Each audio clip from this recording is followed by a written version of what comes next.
जय माँ लक्ष्मी भक्तों। धनतेरस की रात्रि में द्वार पर दीप जलाएं, यमराज हो संतुष्ट। जब जीवन दीर्घ बनाए, दीप जलाकर यमराज का करते हैं हम सुमिरन। अकाल मृत्यु दूर हो जाए, घर में रहे सुख समृद्धि। जीवन नियम दीपक जलाने की परंपरा का महत्व सिर्फ धार्मिक आस्था तक सीमित नहीं होता है, बल्कि यह हमारे जीवन में एक सकारात्मक ऊर्जा और सुरक्षा का प्रतीक भी होता है।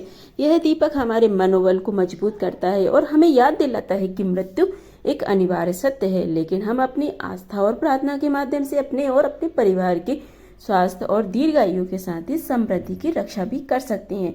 और इस दीपक के जीवन से माध्यम से हम यमराज जी से अपने और अपने प्रियजनों की सुरक्षा की प्रार्थना करते हैं, ताकि किसी अनचाही घटना या फिर अकाल मृत्यु का साया हमारे परिवार पर न पड़े। यम दीपक जलाने की परंपरा का उल्लेख हमारे पुराणों और धार्मिक ग्रंथों में भी मिलता है। यह दीपक यमराज जी को समर्पित होता है, जिनकी कृपा से परिवार पर कोई अनहोनी नहीं होती है। घर के सभी सदस्य निरोगी और दीर्घायु होते हैं। धनतेरस की रात्रि को घर के मुख्य द्वार पर दक्षिण दिशा की ओर यह दीपक जलाना अनिवार्य माना जाता है, क्योंकि दक्षिण दिशा यमराज की ही दिशा मानी जाती है।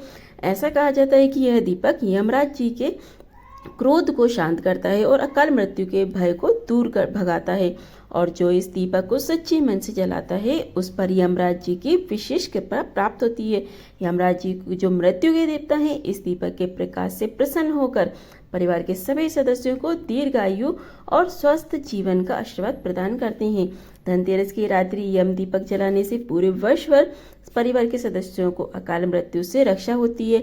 हालांकि इस पवित्र क्रिया को संपन्न करने के लिए यानी यम दीपक जलाने के लिए कुछ सावधानियों का पालन करना बहुत ही जरूरी है। सही तरीके से दीपक जलाने से हम न केवल यमराज जी को प्रसन्न करके उनकी कृपा प्राप्त कर सकते हैं, बल्कि इससे हमारे घर का वातावरण भी सकारात्मक और शुभ बन सकता है। तो चलिए अब आपको बताते हैं यम दीपक किस प्रकार से जलाया जाता है। चौमुखा दीपक ही क्यों जलाना चाहिए और धनतेरस या फिर नरक चतुर्दशी किस रात्रि को यम दीपक जलाना ज्यादा सही रहता है। यम दीपक को आप धनतेरस या फिर नरक चतुर्दशी दोनों ही दिन में से किसी भी दिन एक दिन जला सकते हैं, लेकिन धनतेरस की रात्रि को यम दीपक जलाना बहुत ही ज्यादा शुभ माना जाता है। यम दीपक को रात्रि के समय ही जलाया जाता है और खासकर तब ये जब परिवार के सभी सदस्य घर के अंदर आ चुके हों, यानी जिन जिन सदस्यों को रात के समय घर के अंदर आना है, जब वह सदस्य घर के अंदर आ जाए तब सभी परिवार के कोई भी सदस्य महिला पुरुष सदस्य घर के मुख्य द्वार के बाहर उस दीपक को जला सके। ध्यान रखिए कि यह जो दीपक है रात्रि के समय ही जलाया जाता है, यानी कि अगर आप 11 या 12 बजे तक रात का जो समय रहता है उस समय भी आप यह दीपक जला सकते हैं। दीपक जलाने से पहले आपको एक चौमुखा दीपक तैयार करना होता है मिट्टी का, और ध्यान रखिए पुराना दीपक ही आज के दिन प्रयोग किया जाता है। यदि आपके पास चौमुखा दीपक नहीं है तो भी आप गोल दीपक पुराना मिट्टी का दीपक ले सकते हैं। आप उसमें 4 बत्तियां यानी 4 कोनों में आप चारों साइड बत्तियां लगाएंगे। इस तरह से आप जैसे क्रॉस करके लगाते हैं, चारों दिशा में बत्तियां आ जाए, चौमुखा दीपक आपको बनाना है। उस दीपक को सरसों के तेल से भर लेना है और उसमें एक सिक्का डाल देना है। घर के अंदर ही रखकर आपको यह दीपक जलाना है। घर में हर कमरे में उस दीपक को आपको घुमाना है और इसके बाद घर के मुख्य द्वार पर दक्षिण दिशा में आपका मुख दक्षिण दिशा की तरफ होना चाहिए। तब आपको जो यम दीपक है उसे नीचे रखना है। ध्यान रखना है कि दीपक डायरेक्ट जमीन पर नहीं रखना चाहिए। दीपक के नीचे आप थोड़े से अनाज जैसे गेहूं या फिर चावल आसन रखें, उसके ऊपर जलते हुए दीपक को रखें। और यम दीपक नाली के आसपास या फिर उस स्थान पर रखा जाता है जहां पर गंदगी हो, जैसे कि कूड़े आदि का ढेर, यानी जो कूड़ा होता है, जहाँ पर गोबर पाथर रखा जाता है, जहाँ गोबर का ढेर होता है गांव में, जहाँ पर भी आप वहाँ पर जलाकर रखा सकते हैं। और आपके यहाँ पर भी जो नियम है वह परंपरा जो चली आ रही है, आप उस नियम से वह यम दीपक रख सकते हैं। अगर आपके पास पुराना मिट्टी का दीपक नहीं है तो आप आटे का दिया भी बना सकते हैं। चौमुखा दीपक भी यम दीपक के रूप में आप जला करके रख सकते हैं। यमराज भी जी से स्मरण करेंगे, प्रार्थना करेंगे और आप सभी परिवार के सभी सदस्यों को अकाल मृत्यु के भय से मुक्ति प्रदान करें। सभी सदस्यों को उत्तम सेहत और आरोग्यता का आशीर्वाद दें।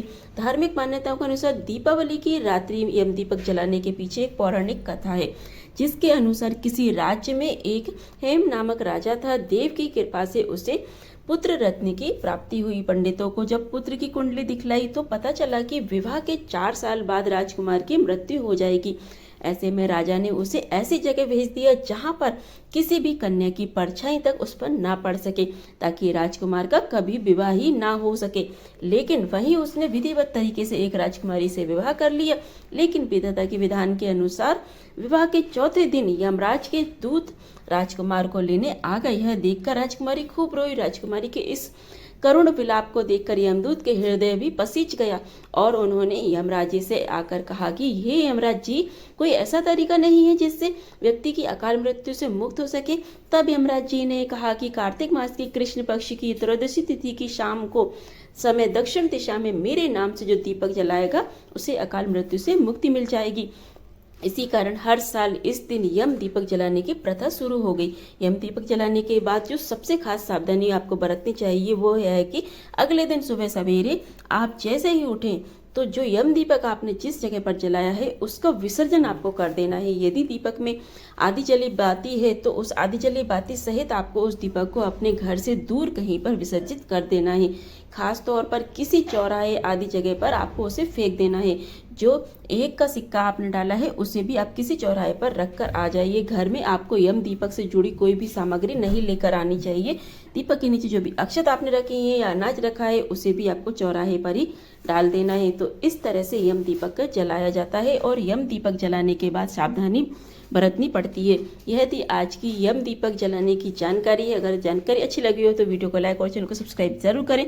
अगर आप धनतेरस की कथा, नरक चतुर्दशी की कथा, महालक्ष्मी की कथा और भाई दूज की कथा, गोवर्धन पूजा की कथा सुनना चाहते हैं तो आप हमारे चैनल पर आने वाली वीडियो देखना बिल्कुल न भूलें, जिसमें आपको हमारे जो दीपावली के 5 पर्व रहते हैं यानी 5 दिनों के जो पर्व रहते हैं सभी की कथाएं आपको हमारे चैनल पर सुनने को मिलेगी। चलिए फिर मिलते हैं अगली वीडियो में अगले उपाय, अगली जानकारी और अगली कथा के साथ।